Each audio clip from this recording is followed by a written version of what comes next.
Hey, what's going on everyone? It's time to review one of the most popular Gundams out there and the first transforming lead mobile suit, the MSZ-006 Zeta Gundam. Today I'll be reviewing the Master Grade 2.0 version of this suit, since despite being over a decade old, it's really the most up-to-date version of this suit in 1/100th scale. I'll be reviewing this Master Grade Zeta Gundam in 4 categories: the build, the appearance, the articulation, and the gimmicks/transformation. I'll give each a score from 1 to 5, and at the end I'll tally everything up for an average score. Hopefully this review can help you decide if this is the Zeta Gundam for you. Part 1. The build. With this coming out immediately after the Mark II version 2.0, it of course shares a lot of the same mentalities, mainly the inner frame. The frame for this kit has some great details in the legs, but can be a little bland from the waist up.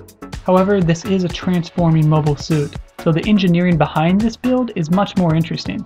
Of course, I'll get into some of the weird engineering in Part 3, but for the time being, just know that this is not a beginner-friendly build.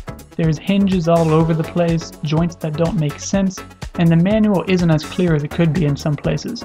Having said that, if you're a more experienced builder, you'll have a blast with this build. It's almost like putting together a puzzle. Now on to the stickers. There's actually quite a few stickers on this kit. Thankfully though, they're the kind of stickers that make sense. They're basically all these little yellow dashes on the legs, arms, and shoulders. I'm sure on a newer kit, these would be actual molded pieces. But honestly, these stickers aren't that bad. They're really just so small you barely notice them. And they fit pretty well too, so I really don't see a need to replace these with paint.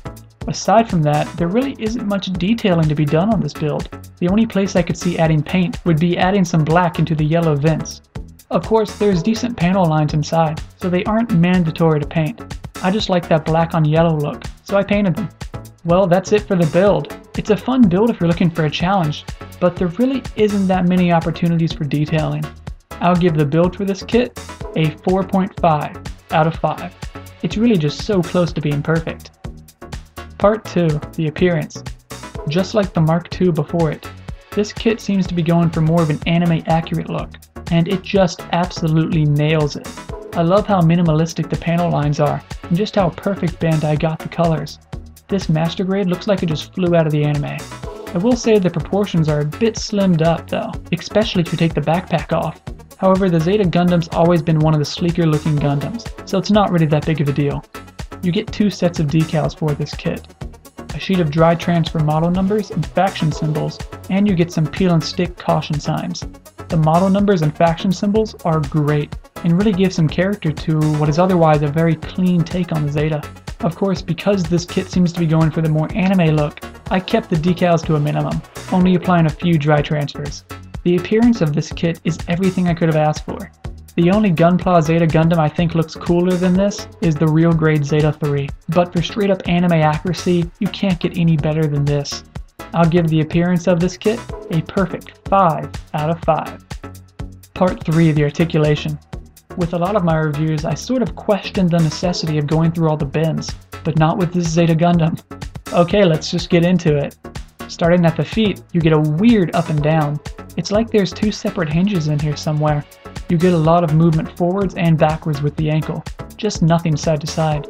And here's where a potential kit killer comes in. The whole foot can push up and in for the transformation. However, there's no real locking mechanism for it, so if you just have this guy standing on the ground, the weight of the kit will push in the foot, completely throwing off the balance of whatever pose you're going for. Really, just getting this Gundam into a stable standing pose is a test in patience.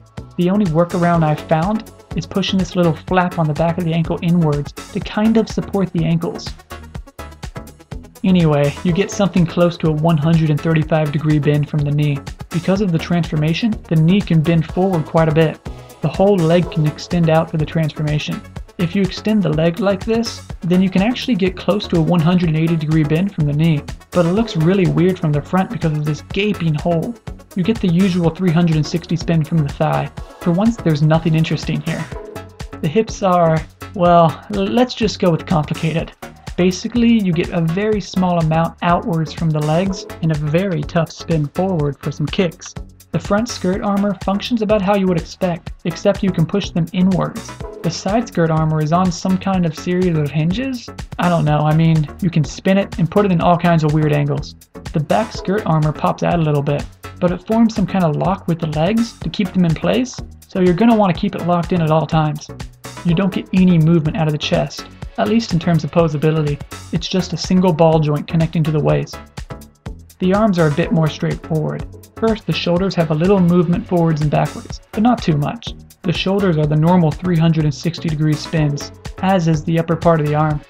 The arm itself gets a very solid 180-degree bend. You also get a little bit of movement side to side for some reason. The wrists are on a small hinge and a ball joint. The hands are the usual trigger finger split. There are pegs in the hands, but they're really shallow, so this guy drops weapons a bit more than you would expect. The head is on a single ball joint. You have to be careful with it, or the whole head might pop down into the chest for the transformation. The wing binders are on a series of swivels. You can do all kinds of weird poses with them. And finally, the back fin can fold up and out. That about does it. This kit is surprisingly posable for a transforming suit, but it's definitely not something you want to keep on a desk and mess with. You're going to want to find a pose, stick him in it, and leave him like that. Also, he can't really do any ground poses. The posability is above average, so it's better than a 3 out of 5. But being unable to pose on the ground? I mean, I just can't give that a 4. So I'll break even and give the articulation of this kit a 3.5 out of 5. Part 4, the gimmicks and transformation. This Master Grade 2.0 comes with everything a Zeta Gundam needs. Let's start with the rifle. It looks fantastic, even with these 2 yellow sections being stickers. There are some weight issues though. The butt of the gun is just so long it becomes difficult for the Gundam to hold. You kind of have to maneuver it under the shoulder if you want this gun held properly. Thankfully you can store it on the side of the arm, so it doesn't go to waste. Next we have the shield. It just snaps into the arm and you're done. You also get 2 beam sabers. Both of the handles are stored in the side skirts, and they lock in place pretty well. The blades themselves are the standard solid pink beams. Now for the most interesting weapon of this kit, the Hyper Mega Launcher. It's this massive blue gun. It's actually taller than the Gundam.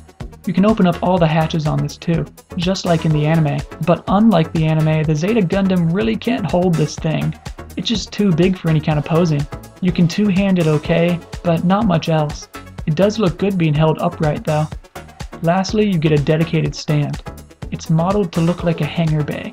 I'm really happy this kit came with a stand, because unlike the Mark II stand, this one allows you to get aerial. This is such a game changer, since it's the only time you're going to get this guy into any sort of cool pose. Now it's time for the big gimmick, and the Zeta Gundam's most standout feature, its transformation into its Wave Rider mode. Well, here it is. This looks exactly how a Wave Rider should look. You can attach the Hyper Mega Launcher and the rifle to the Wave Rider mode. It looks so cool, and you get a dedicated attachment for use with the stand, so getting this guy aerial is no problem. I'm sure you're wondering about the difficulty of this transformation. Well, honestly, it's not that bad. I think the transformation gets a little overhyped. I mean, when you compare it to something like the Victory Gundam, it's really not that difficult. Just follow the instructions and you'll have this guy transformed in less than 5 minutes. I do recommend a little caution with the wings though. The swivel mechanism can be a little fragile. Same for the parts on the waist. That's it for the gimmicks. It's sort of hit or miss on the standard weapons, but the included stand is amazing. The transformation is also pretty good. I'll give the gimmicks of this kit a very respectable 4 out of 5. Lastly, the verdict. Okay, time to tally this up for an average score. The build was a 4.5 out of 5. This Zeta Gundam isn't very beginner friendly, but for more experienced builders, it's like a challenging puzzle. The appearance was a 5 out of 5. It's just so clean and accurate to the anime. There really hasn't been a Zeta that looks this good since. The articulation was a 3.5 out of 5. It has some decent bends, but the issue with the feet is a borderline kick killer. Also, the pegs in the hands are just too shallow. And finally, the gimmicks / transformation, which received a 4 out of 5. It comes with all the weapons you would expect, and they all function about how you would expect too. The transformation is also really solid for how complex it is. Tallying all that up and dividing, you get an average score of 4.25 out of 5. but I'd round that up to a 4.3. In terms of a percentage, it receives an 85%. That sounds like the perfect score for this kit. It's not as high as the Mark II version 2.0 that came out before it, but that's really up to the articulation. I mean, those feet really hurt this kit. Thankfully, it does come with a stand, so you don't have to deal with it too much. I'd highly recommend this kit to anyone collecting Gunpla though. It has a fun build, it looks great, it has all the weapons you need. I mean, it's really a fantastic kit. Okay, that about does it. Feel free to ask any questions you have in the comments, and let me know if there's any master grade kits you want to see reviewed next, and I'm more than happy to get back to you. Thanks for watching.